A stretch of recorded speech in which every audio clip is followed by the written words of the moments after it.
All right. It's 11:01 p.m.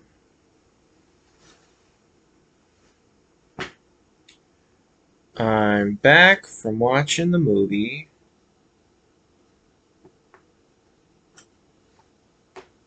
So it got done around 7 p.m.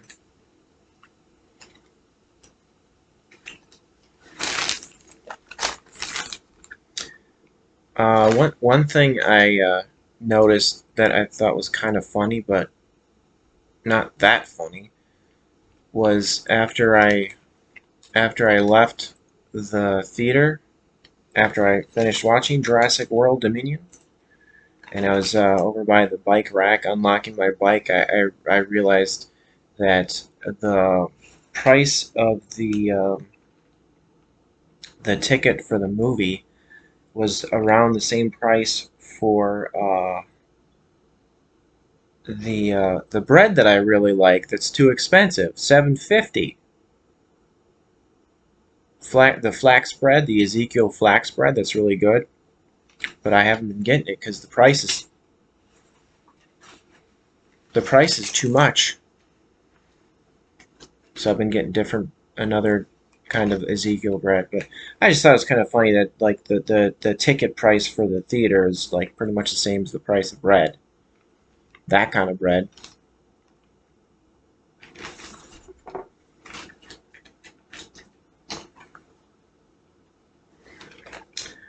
Okay, I was worried this was going to be a problem, but I figured it wouldn't. I figured it'd be okay because all right. I For breakfast I had my smoothies and then I had some water and well I had tomato sandwiches too. So I had some liquids there. But then I I think I stopped eating breakfast around 1:30. And then I went to the movie at 4. So the movie was at 4:35. So I didn't have anything to drink for over 2 hours before the movie. So I thought I'd be fine. I was even like feeling like my throat was kind of dry cuz I was thirsty. But I was trying not to drink uh, any water so I didn't have to pee during the movie. But that didn't seem to matter.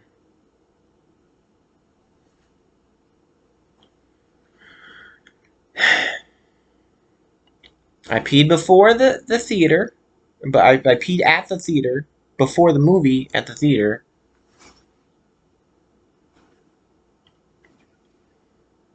But I still had to pee, like probably like a half an hour into the movie. So I think I was like I had to pee for like 2 hours. So pretty much for it felt like for most of the movie I had to pee.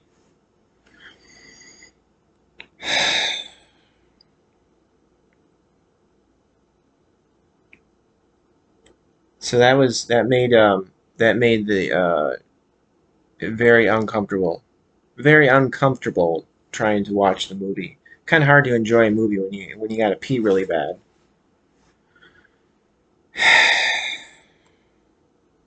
That would be uh,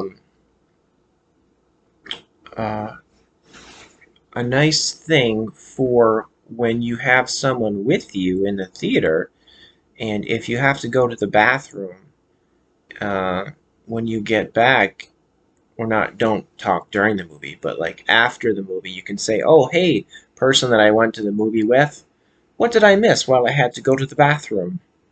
And vice versa. If they have to go to the bathroom, you could let them know what they missed. So that's a nice little buddy system there. Benefit for if you have someone with you in the theater, which unfortunately I did not have. So that was. I don't know. I don't get it because like lots of times. So there's been a few other times where I'm like trying to uh, watch a movie in the theater, but like I'm not really enjoying the movie too much because I have to pee, but I don't want to miss the movie. But like, there's lots of times where I don't have to pee at all during the movie at the theater. So I don't know. I don't know why. Why? This is frustrating. So like, I was just kind of like, oh, this is so uncomfortable. I just kind of want it's. I was like, oh, I just want the movie to be over with so I can go pee. Yeah. So that's unfortunate.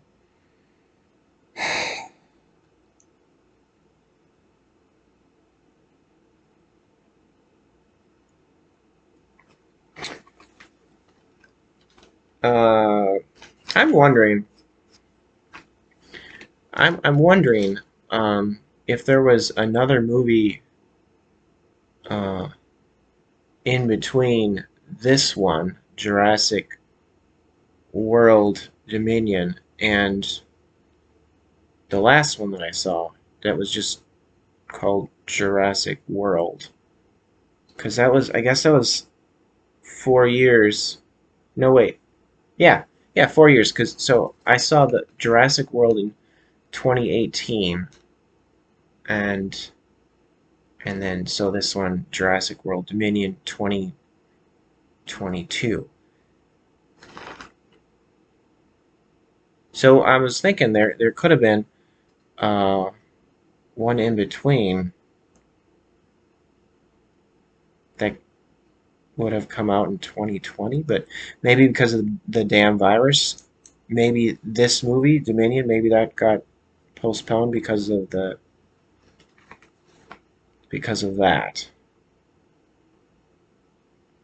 So I don't know if I missed one. If this was a trilogy,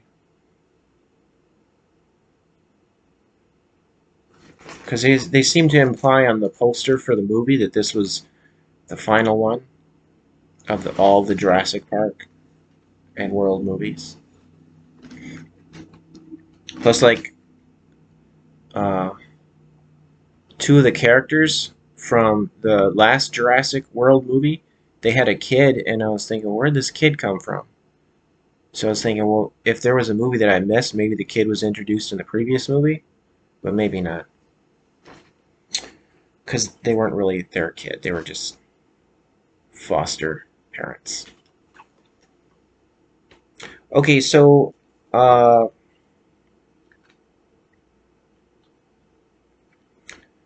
the subtitle Dominion reminded me of Earthling Ed. Uh, how how how some meat eaters would use the excuse for why they eat meat, like taking it from the Bible verse about humans having dominion over the animals. Therefore, we can do whatever we want to the animals and eat them. But Earthling Ed's position is his interpretation of dominion is as of caretakers. It's like we just because we are here and we can uh like if we wanted to we can do well from the meat eater's perspective. The meat eater's perspective is because we can like might makes right kind of thing, like uh but Earthling Ed is like uh because we have moral agency, like we should be caretakers, like to use that as the dominion. Our dominion status should be used to be benevolent, not malevolent. So not to use dominion to just use the animals of the planet, to use, abuse, and consume.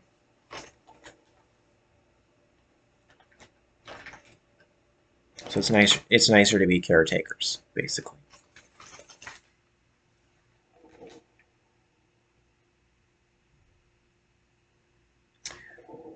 Yeah, at one point in the movie, someone says that we need to coexist with the dinosaurs. So I was kind of thinking about the well, that brings the Dominion word into it too. Like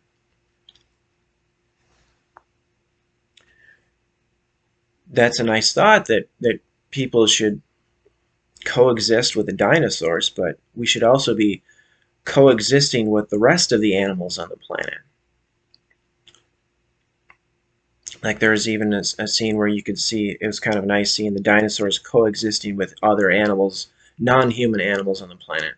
But we as humans should be uh, coexisting with all the animals on the planet,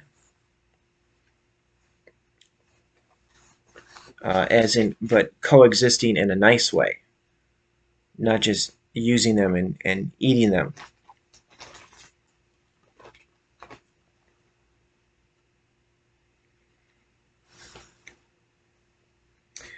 There was this one scene, kind of reminded me of like uh,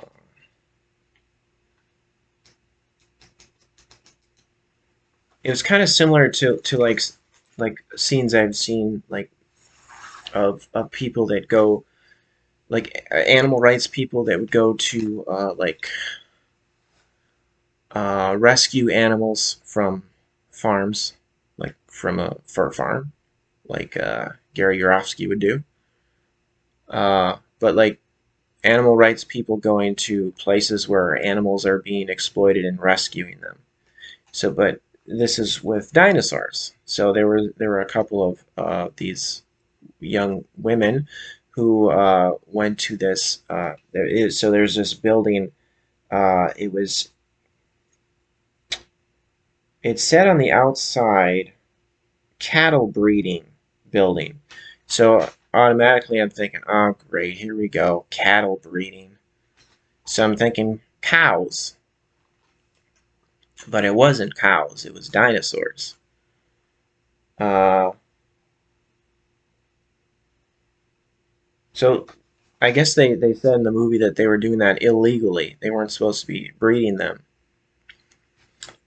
Um, but these women, these two women went in there, and one of them rescued one of the baby dinosaurs. But before she did that, she commented on them being locked up in cages as medieval.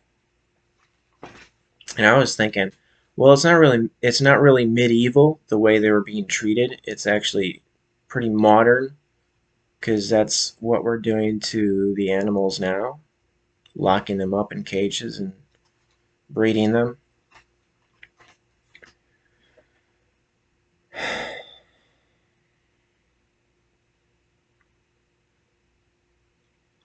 There were these prehistoric locusts destroying grains in the movie. These like really big, like locusts, and they were just like they're all in like this swarm, and they were attacking people and eating uh, grains. And Laura Dern's character was concerned about the food supply, saying the locusts would destroy all the feed for the cattle and the chickens. So I thought that was interesting. That's what she was concerned about. She wouldn't be able to, or she, well, yeah, probably herself and her character and like other people wouldn't be able to eat uh, cows and chickens because these prehistoric locusts would eat up the grain that are being fed to the cows and chickens. So she was worried about all the chickens and cows because she wouldn't be able to eat them.